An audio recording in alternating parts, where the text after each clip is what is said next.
Good evening, this is Mariah Lucian Lonergan, one of the information officers on the McKinley fire, and we're here this evening, September 5th, on the McKinley fire, and we thought we would bring food and firefighters into the topic tonight. Lots of people are usually pretty excited about what goes all in behind fire camp. They're pretty surprised to know everything that is behind it. The team comes in, there's caterers, there's the entire tent setup, there's ground support, there's facilities, there's supply, all of these comes in, the medical unit leader. So tonight we're going to visit with Kim Titus, and she's our food unit leader. And Kim, can we start off with just how do we know what to even feed a firefighter? Well, we operate from a contract, and the contract is a national contract that specifies what firefighters are going to need to eat if they're active firefighters. So what we're aiming for is a hotshot, which is an active firefighter working 16 hours a day. So we are feeding firefighters 6,000 calories a day. Meaning federal agencies, came up with this number based on the Missoula Tech Center, and they did some research on what the macronutrient needs were for firefighters along with the calorie needs. And so we provide everybody at camp that amount of calories, and then through 3 meals, and then firefighters and others can choose to eat all or portions of their meals. Yeah, and I imagine that they really need a lot of calories. They're out there, they're potentially on any given fire across the nation. They could be doing a burnout, they could be digging line, they could be mopping up, they could be in all different types of weather. So that 6,000 calories, it comes directly from a lot of research. Exactly.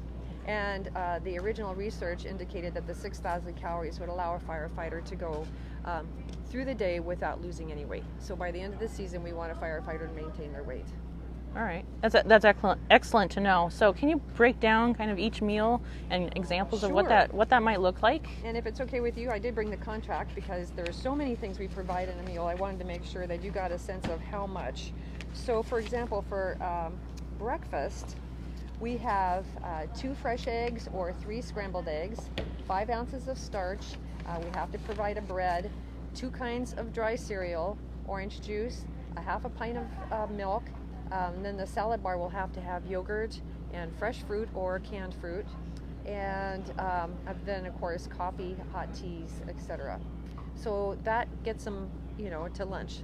Yeah, and that's really all inclusive. Inclusive. Types of different dietary needs, and across the spectrum of what firefighters might want for breakfast. And what's lunch look like? Well, before I do that, I want to also, because firefighters often work on a fire for 14 days, it's important for us to have a nice variety. And so as the food unit leader, I make sure that the menu is varied every day, so they aren't getting the same type of protein or bread or fruit and vegetable, etc. Because if they are getting monotonous food sources, then they tend not to eat quite as much. So that's why we have such a broad breadth of menu items. Yeah, and as you look at that across the entire fire season, also important to have that diversity of food. Yeah.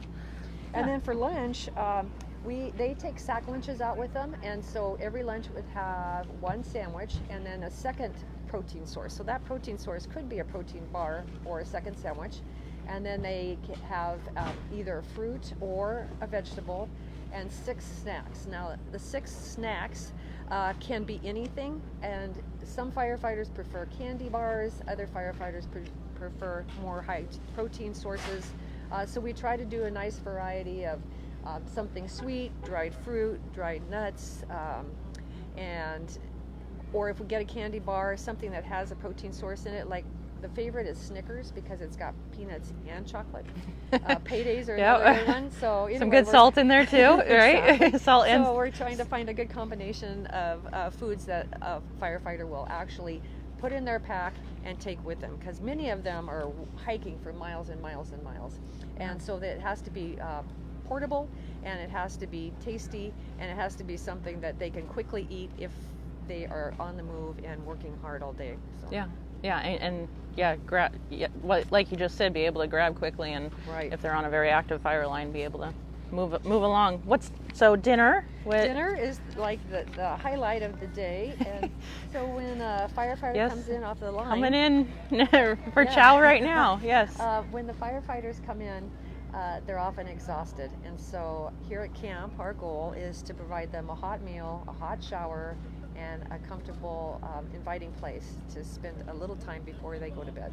So we try to set it up in a way where they have, and you can see behind me, this is the salad bar, but they have 10 ounces of meat on their plates every day, and that is steak, pork, chicken, turkey. We had turkey tonight. Was Thanksgiving dinner, for example. We're all going to fish. sleep good. Yeah, we all have tryptophan, exactly. Yep. And then we have to have a second entree that is usually a vegetarian entree, because we do have vegetarians and people who are gluten-free on the fire as well. Yeah. So the meals have to include something for them. And then we have 4 ounces of vegetables. We always have a potato that is 5 or 6 ounces or an equivalent. So tonight, for example, we had mashed potatoes and gravy. And then bread and milk. And then we have to have a dessert. And the preference is most important, right? Yes, exactly, is to have a homemade dessert. So tonight we had strawberry shortcake. And then, of course, the hot drinks, etc. So I would like to, if you don't mind, go into a little detail of the salad bar. Yeah. We're very specific with the salad bar. So we have to have 3 different kinds of leafy greens. We have to have at least 5 toppings. And then we have to have at least 3 kinds of salad. One salad can be something they buy in a container, the caterer, but the other 2 salads have to be fresh made, and they we hope that there's a variety, so a pasta salad and a slaw or something like that. Yeah. So this caterer has done a great job of making some delicious salads and desserts. Yeah, they have been. Yeah, kind of the spicing of the meal. So yeah, there has been quite a variety in salads, and it's been really nice to have it. Yeah. Yeah. And so speaking specifically to this caterer on the McKinley fire, they're local, right? They're here in Alaska. So we're working with Hotshot Catering, and they're out of Fairbanks, Alaska. When we use caterers in the lower 48, they're on a national contract, but because Alaska has fewer caterers to serve a much larger landmass, they are not on a specific contract. But this caterer has done a great job, and they have gone out of their way with salad prep and dessert and trying to make meals that are appetizing and themed. Yeah. I don't know if you know, it's like we have Italian night, and we have Thanksgiving, and we had steak night the other night. And the taco night's fun, yeah. Taco night, hot roast one night, so we're eating good. Yeah, there's no lack of calories around here, that's for sure. Yes, plenty of food, well-fed firefighters. Uh-huh. And then I wanted to speak to also those all at base camp and those in the team around camp, not digging line all day, but we get the same types of meals. So you had set up some stuff with the local food bank. You want to tell us what you're doing? Sure. So all of us who work in camp burn significantly fewer calories than all the firefighters out on the line. And so what we've done is we have set up an agreement, or it's not even an agreement. We have worked with the local food bank at the Methodist Church here in Willow, and they actually are working with a number of churches and community members. And so we are donating all of our extra sandwiches, snacks, and fruit that we're not using at lunch to the food bank, and then they're using it for people who have been affected by the fire, as well as for community members who might need a little extra boost on the weekend. That's excellent. Yeah, and so that food pantry it's every Wednesday from 10 to 2, and it's at the United Methodist Church here in Willow. And it's the United Methodist Church, but it's also a lot of other community churches all coming together, all here for those affected by the McKinley fire. So really neat effort there. Yeah, we're happy to contribute too.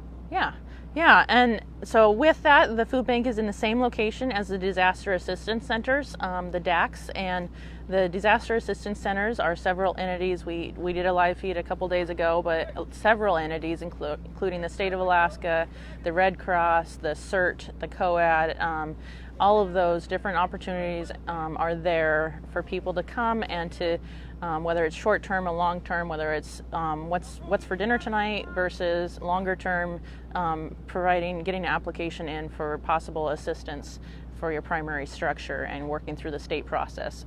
All of that is in one central location, so it's really a good opportunity to stop by there if you're affected by the McKinley fire. Yes. Anything I forgot? Anything you'd like to add or throw in there? I think I would just want to emphasize that firefighting is a tough job, and so all of us who work in camp are doing the best job we can to provide, a nice meal and hot showers and, porta potties, and when we're here more than 2 weeks, a shower facility, etc. So we really try to make this as much of a home away from home as we can for these firefighters who are out here assisting communities. Yeah. And I'm really proud to be working here. Yeah, it is neat, and the community itself has really supported that too. And dropping off postcards with stamps already on there. I'm sure, I know hundreds, if not maybe thousands of postcards have gone out. I have, yes. There's postcards going out to the families. My toddler got a postcard yesterday, so that's really neat to have that in the community. The community's been awesome. Yeah, the community love there. Let's check in with Mark behind the camera. Any questions out there? Nope? All right. Well, with that, thank you, Kim, for talking with us and kind of breaking down what it is that the firefighters are eating out there on the line. Certainly. All right. Have a good evening. Thank you.